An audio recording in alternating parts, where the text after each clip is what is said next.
been a busy week for you as well. You're finally in Buffalo. How have the last few hours been for you? It's been amazing. I've been welcomed with open arms. They've been great. Smiles on everyone's faces. They're so nice. I love it here. Okay, so I originally am a draft analyst, and I remember watching you at Cincinnati with Sauce Gardner and Brian Cook and those really good Cincinnati teams. What can you say about the fact that you have the big year in your second season, didn't play quite as much? How were you able to handle that? And if you're not someone that's going to come in and be the full-time 80% of the snap starter, how important is it to always be ready in case your number is called? If I've learned anything in this league, it's to absolutely be ready at all times. I remember last year, there was a game we woke up. I had like 1 or 2 snaps during the week in practice, and I woke up on game day and I was a starter. So Oh my gosh. it's so important to always be locked in, always pay attention. Know the game plan, be ready for anything because you'll never know what happens in this league. Okay, just before you came on, we were talking about Ron Rivera, his connection to Sean McDermott. Did Ron talk to you at all about Buffalo? Was there any connection between those two before you came to Buffalo? Ron didn't talk to me, but they told me about the connection, man. I didn't know that, and it's definitely awesome, to have guys backing me and know how I play and to tell people, exactly what type of person I am. All right, I'm going to go back to my draft roots again. I thought you were a great, true free safety, which is pretty hard to find. But you can tell me, where do you think your strengths are specifically as a player? Is it ranging from the deep middle? Is it running the alley on an outside run? Is it as a tackler? Where can you tell fans where they're going to see you make the most plays? My nick is like getting the ball. Something Ball about hawk. having the ball, running with the ball. I was an offensive player, but I switched to defense when I realized that I didn't want to be getting hit every play. I'd rather go lay the wood than be the nail. So I definitely love, just getting to the ball, doing whatever I can to get the ball. I love playing strong safety because the thing is, when I get in the post at free safety, they test me. And the thing is, I got range, and that's where I get my interceptions at, so I love it. You talk about your explosiveness, that 2022 season where you had 4 interceptions. What went so right for you that season, and why do you want to bring that year to Buffalo? The thing that went right for me is that I had dudes in front of me that pushed me every single day to compete and get better because I started the Jaguar game and I got an interception that game, and I only started because a guy tore a ligament in his thumb. Okay. And I was the guy behind him, and I was ready.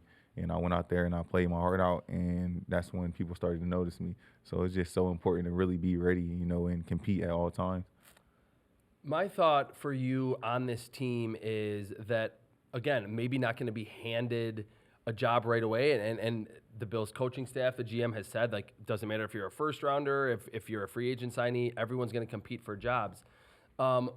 What did you see from afar, or have you noticed from this Bills organization, what they've been able to do at the safety position that maybe helped you say, yeah, I'm going to sign that contract with the Bills? They've been able to develop safeties at a high level, especially, I say, over like the last 6 years. It's been great. They had great safeties come in and play, and even the guys behind them that come in and play have played great, man. So I can't wait to get to it.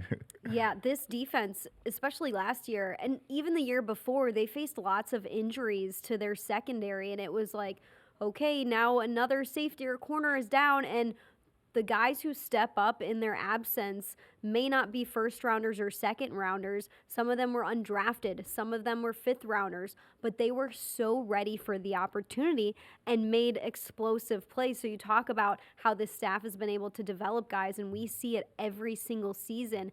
In deciding that Buffalo was the place you wanted to go, what were your conversations like with the coaching staff and with our scouting department? I definitely wanted opportunity, and then after opportunity, I knew that I wanted to be on a great team. You can tell that they have a great culture around here, love to win, the people are great, and that's something I want to be a part of, man. It just allows you to come in every day and love what you do, love coming to work and not feeling like it's a job. All right, I mentioned earlier Sauce Gardner, Brian Cook. You play with 2 great secondary guys there in Cincinnati. How important, you mentioned that you can't wait to get to it. Can you explain, as someone that has so many responsibilities at the safety spot, you're playing free safety, you're playing strong safety, even in the slot at corner, explain how important it is to understand and get to know your teammates, not even just off the field, but also on the field to be able to play off a Christian Benford at corner or Damar Hamlin at the other safety spot or Taylor Rapp? How important is it to really have communication on the back end? It's very important because at the end of the day, people they don't see when the things up front break down, but in the back end, when things break down, that's the first thing that they're going to notice. So it's so important to be on the same page, to have trust. To have that everything just going together for us to go out there and play fast, play smooth, play confident. Darrick, there's also a person behind the jersey that you're going to wear. What is Darrick Forrest like as a person? I'm a very happy person, man. I love to smile. I love to just have fun. I love to be around great people, man. I can definitely feel the energy around here, and it's a lot of great people, man. I like to cut hair. I play Okay. video games. I do everything, man. Like, if y'all want to, I got to write it down because I do so much stuff, man. All right, last one from me. Are you ready to eat way more wings than you've ever eaten in your life? Are you a big wing guy already? Can you just give us your general sense on buffalo wings and your experience with them up until now? My favorite wing, I'm going to order buffalo. If it's not buffalo, then it's hot wing. So I love wings, man.